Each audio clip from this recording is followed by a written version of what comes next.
Viewers, welcome to my channel. इस video में सीखने के सिद्धांत की प्रकृति क्या है और सीखने के सिद्धांतों को मनोवैज्ञानिकों द्वारा कितने वर्गों में विभाजित किया गया है के बारे में जानेंगे।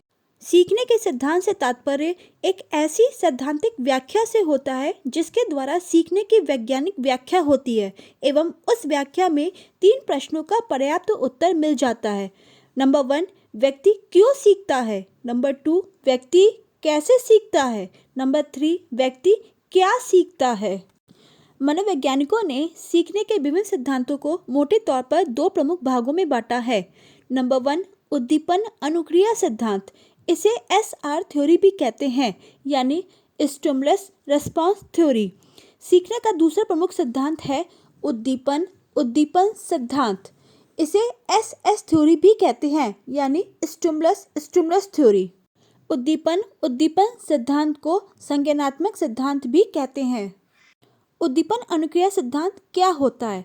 इस सिद्धांत के अनुसार जब भी व्यक्ति के सामने कोई समस्या आती है तो व्यक्ति अपने सामने आई हुई समस्या का समाधान करने के लिए विभिन्न प्रकार की अनुक्रियाएं करने लगता है। ऐसा प्रयास करने पर व्यक्ति सही अनुक्रिया से उस समस्या का समाधान कर लेता है और आगे आने वाले प्रयासों में व्यक्ति उस सामने आई हुई समस्या, जिसे उद्दीपन भी कहते हैं, के प्रति सही अनुक्रिया करने लगता है और धीरे धीरे उस विशेष समस्या और अनुक्रिया में एक संबंध स्थापित हो जाता है, जिसे मनोवैज्ञानिकों ने सीखने की संज्ञा दी है। मनोवैज्ञानिकों ने उद्दीपन अनुक्रिया सिद्धांत को भी 2 प्रमुख भागों में बांटा है। नंबर 1, उद्दीपन अनुक्रिया पुनर्बलन सिद्धांत। नंबर 2, उद्दीपन अनुक्रिया अपुनर्बलन सिद्धांत। उद्दीपन अनुक्रिया पुनर्बलन सिद्धांत क्या होता है। इसे प्रभावक सिद्धांत भी कहते हैं। इस सिद्धांत के अनुसार जब अनुक्रिया करने के बाद व्यक्ति को किसी भी प्रकार का पुनर्बलन मिलता है तो इसका संतोषजनक प्रभाव व्यक्ति पर पड़ता है और व्यक्ति उस अनुक्रिया को उद्दीपन के साथ संबंधित कर लेता है। इस सिद्धांत की व्याख्या से निम्न प्रश्नों का उत्तर मिलता है। प्रश्न क्या है? उद्दीपन तथा अनुक्रिया के बीच संबंध कैसे स्थापित होता है। मनोवैज्ञानिकों ने अपने विचारों के आधार पर यह उत्तर दिया है कि उद्दीपन तथा अनुक्रिया के बीच संबंध पुनर्बलन के आधार पर स्थापित होता है।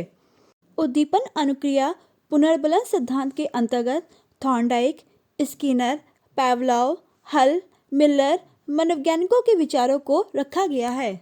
उद्दीपन अनुक्रिया अपुनर्बलन सिद्धांत क्या होता है। इस सिद्धांत के अनुसार उद्दीपन तथा अनुक्रिया जब एक दूसरे के साथ साथ होते हैं और यह साथ का संबंध कई बार होता है तो अपने आप ही इन दोनों में संबंध स्थापित हो जाता है। अर्थात उद्दीपन व अनुक्रिया में समीपता या बारंबारता का होना अत्यंत आवश्यक है।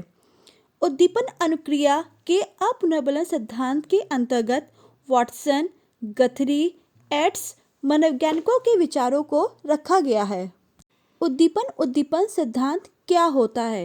इस सिद्धांत के अनुसार जब व्यक्ति के सामने किसी भी सीखने की परिस्थिति में कई समस्याएं आती हैं तब सीखने वाला व्यक्ति उन विभिन्न समस्याओं का अर्थ एवं उसके आपसी संबंधों को समझता है। इस प्रकार पूरी उद्दीपन परिस्थिति, जिसे समस्यात्मक परिस्थिति भी कहते हैं, का व्यक्ति के मन में एक संज्ञानात्मक नक्शा बन जाता है। इसे ही मनोवैज्ञानिकों ने सीखना कहा है। मनोवैज्ञानिकों ने उद्दीपन सिद्धांत को 2 प्रमुख भागों में बांटा है। नंबर 1, क्लासिकल संज्ञानात्मक सिद्धांत। नंबर 2, आधुनिक संज्ञानात्मक सिद्धांत। क्लासिकल संज्ञानात्मक सिद्धांत के अंतर्गत वर्दाइमर, कोहलर, कोफ्का, पियाजे, टॉलमैन मनोवैज्ञानिकों के विचारों को रखा गया है, जबकि आधुनिक संज्ञानात्मक सिद्धांत के अंतर्गत उसुबेर, ब्रूनर, बांडुरा, नॉर्मैन, बोल्स तथा बिंडरा मनोवैज्ञानिकों के विचारों को रखा गया है। इस टेबल में मनोवैज्ञानिकों द्वारा सीखने के सिद्धांतों को 2 प्रमुख भागों में विभाजित किया गया है। नंबर 1, उद्दीपन अनुक्रिया सिद्धांत। नंबर 2, उद्दीपन सिद्धांत। उद्दीपन अनुक्रिया सिद्धांत को भी मनोवैज्ञानिकों ने 2 प्रमुख उपभागों में विभाजित किया है। नंबर 1, उद्दीपन अनुक्रिया पुनर्बलन सिद्धांत। नंबर 2, उद्दीपन अनुक्रिया अपुनर्बलन सिद्धांत।